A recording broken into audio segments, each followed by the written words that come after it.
Si nosotros pensamos, yo tengo 62 años, voy a cumplir 63, y si pienso que gran parte de mi vida la pasé bajo gobiernos autoritarios o pseudodemocráticos, la pasé bajo golpes de Estado. Yo tenía 15, 16 años cuando empezaba a trabajar de cadete y llego a la Plaza de Mayo, bajo del colectivo y veo las tanquetas que habían derribado el gobierno de Ilia.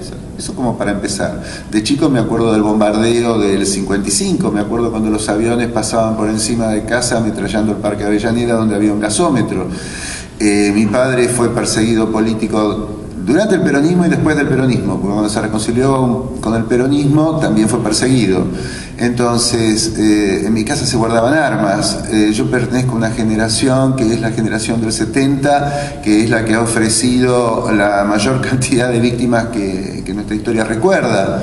Entonces, creo que nuestro país ha dado también un sano ejemplo con los juicios a la Junta, lo está dando ahora en materia de derechos humanos, pero creo que la cuestión de, volviendo a Viñas, la cuestión de la violencia política está instalada en lo cotidiano permanentemente. Está instalada también en el hecho de escribir, porque otra pregunta que queda picando y que yo me la formulo, porque lo hablábamos también con Adolfo acerca del precio de los libros. Si bien yo he colaborado con el Ministerio de Educación en campañas de lectura, con muchos otros escritores, Pablo de Santis, Birmacher, Sasturain, etcétera, para que se imprimieran nuestros cuentos y se trabajaran en las aulas. Pero yo pienso, si nosotros estamos pensando en una literatura cuestionadora, en una literatura que interrogue, en una literatura que intenta ser un faro de linterna en zonas penumbrosas, nuestros libros están a un precio que tal vez no lo pueden comprar los lectores a los cuales nosotros queremos llegar, y lo compra la gorda del country. Y esto no es chiste, es decir, no tengo idea ahora cuánto sale mi novela, pero creo que no debe bajar de los 70 pesos, 70, 80 pesos. Esta feria del libro, con la cual yo tengo siempre una relación bastante crispada, y no me preocupa decirlo una vez más, yo pienso en un matrimonio tipo que viene acá, un matrimonio de clase media que viene con 2 chicos, y además de comprarle el pancho, el sándwich y la Coca-Cola, ¿cuántos libros puede comprar y cuánto va a gastar? ¿De qué estamos hablando cuando hablamos del autor al lector y de qué estamos hablando cuando hablamos de literatura? Esto es violencia política. ¿Algo que quieras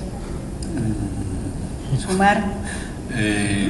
No sé, es complicado. El tema del precio de los libros, como conozco la otra parte de la tortilla, siempre es complejo. Pero, cuéntanos, tú que has estado de ese lado. Existen luego las ediciones de bolsillo que permiten un público más, de un poder adquisitivo más bajo, quizás. Los jóvenes, como yo cuando era joven, los comprábamos todos de bolsillo. El precio se fija en función de muchos factores. Eso tiene que ver, el precio del libro tiene que ver con qué tecnología es el libro hoy por hoy en la sociedad en la que estamos. De un libro tiene que vivir mucha gente, desde el que imprime, el que distribuye, dicta. A lo mejor es un producto que necesita una transformación y una reconversión. Este es un tema colateral que valdría para otro debate, y es el libro electrónico, el libro en papel, qué tipo de libros hay que hacer, qué tipo de papel, qué tipo de abaratamiento de costos para conseguir un precio más bajo. Y luego también, qué márgenes pueden ganarse. A lo mejor hay autores más concienciados, capaces de reducir sus márgenes para que eso redunda en el precio. Hay otros autores que les da igual, que lo que quieren son sus derechos o más, y que el editor no gane nada. En fin, es un factor, es un tema complejo. Lo que sí que es cierto es que si hay una política de cierto tipo de libros que requieren un público concreto, hay que pensar en ese público. No se puede hacer libros, a veces la tendencia hipócrita es hacer libros a un precio alto, y luego el discurso es vayamos a un público al que le va a venir bien este libro por razones morales, políticas, sociales, eso sí, a un precio altísimo. Pues no va a llegar ni siquiera a otro público, porque no le interesará el tema, ¿no? No, yo solamente quería decir una pequeña anécdota, ya que ha salido 2 veces el nombre de David Viñas. Quería homenajearlo personalmente, no solamente porque ha fallecido hace poco, sino porque tengo una pequeña anécdota personal. David Viñas lo Cuando yo tenía 18 años fui en Valladolid, mi ciudad natal, a una conferencia que iba sobre Cortázar. Y yo iba a escuchar esa conferencia porque siempre Cortázar me importó mucho. Vivía Cortázar, obviamente. La conferencia la daba un argentino que yo nunca había oído en mi vida, que se llama David Viñas. Y aquella conferencia, que era sobre Cortázar y Macedonio, los comparaban otra vez, yo no sabía ni qué era Macedonio, Fernández ni idea, criticaba un poco a Cortázar algunos aspectos de vivir en Europa, de lo que era estar en Bélgica, en París. Es decir, la manera que tenía tan pautada de contar las cosas con énfasis, el punto social que imponía a su discurso, su poderío, yo no sabía nada de esta persona. Marcó profundamente mi decisión de ser escritor. A mí aquella conferencia de David Viñas ha sido iniciática en mi vida. Y siempre, y nunca más volví a ver a David Viñas en mi vida. Leí algún libro suyo que publicó precisamente Seix Barral años después, supe los datos normales que sabe mucha gente, pero también muchos años después. Y en este viaje, cuando me hablé con mi amigo Manuel Durán, le dije, esta vez me gustaría poder conocer a Viñas, que ya sé que es muy mayor. Me haría mucha ilusión en este viaje poder decirle cuánto me ha influido en su vida, en mi vida, aquella conferencia. Y 2 días más tarde leí una necrológica. Entonces me pareció una jugarreta del destino, una broma de Viñas inducida, pero en todo caso quería mencionarlo porque además Guillermo lo ha citado un par de veces con justicia y bueno, pues es alguien que creo que es una figura mucho más importante de lo que quizá pensemos algunos, o piensen algunos, ¿no? Yo no sé cómo vamos con el tiempo, me parece que están a las 9. Quisiera, tomando esto, Guillermo, y antes de definir si tenemos tiempo de alguna pregunta del público, no, me parece que no, que estamos medio jugados. No, ahí me están haciendo señas que no. No, quería preguntarte, ya que Adolfo ha recordado este momento tan importante de su educación sentimental como lector primero y como escritor luego, si tenés vos algún tipo de relación así emocional fuerte con algún autor español que te haya marcado y en todo caso por qué. Los autores españoles que a mí me marcaron fueron, bueno, Cervantes, etcétera, etcétera, etcétera, los clásicos, Garcilaso, San Juan de la Cruz, pero particularmente fueron aquellos de los años 50, 60, aquellos que publicaba Barral y aquellos que yo robaba, porque eran muy caros los libros de Barral. Entonces con un amigo y una amiga habíamos armado un sistema de robo, es decir, vos le das a tal tomo, vos le das a tal otro, vos le das a tal otro. Entonces entrábamos con uno. Esto no es apología, ya no, aclaremos. Todos hemos robado. Roben libros, los libros se hicieron para ser robados, la cultura hay que tomarla por asalto, de otra manera no se la toma.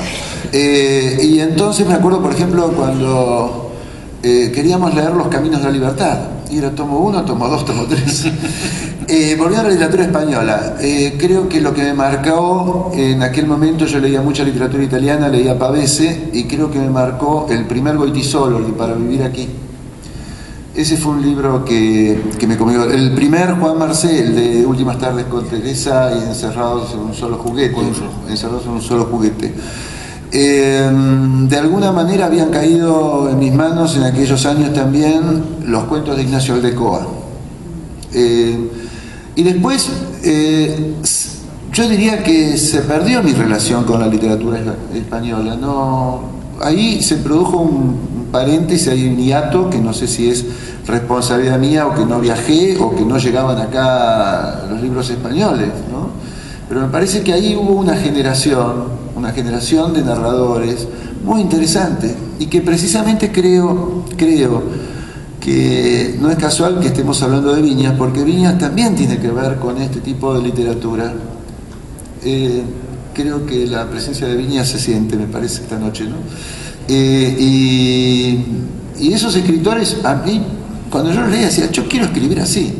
A ver, ¿cómo construyó Goitisolo esta descripción?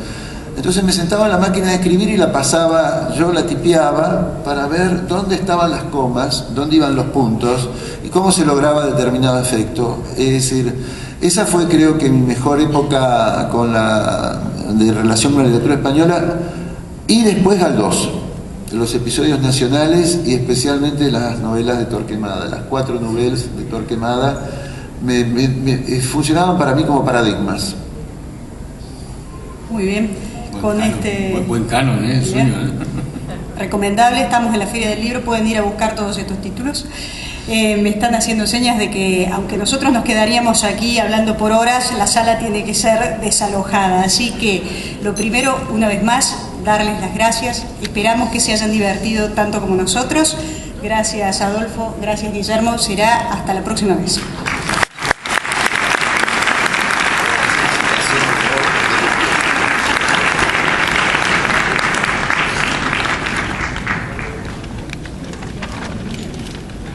Invitamos a todos a pasar a un cóctel justo en la sala de al lado. Gracias.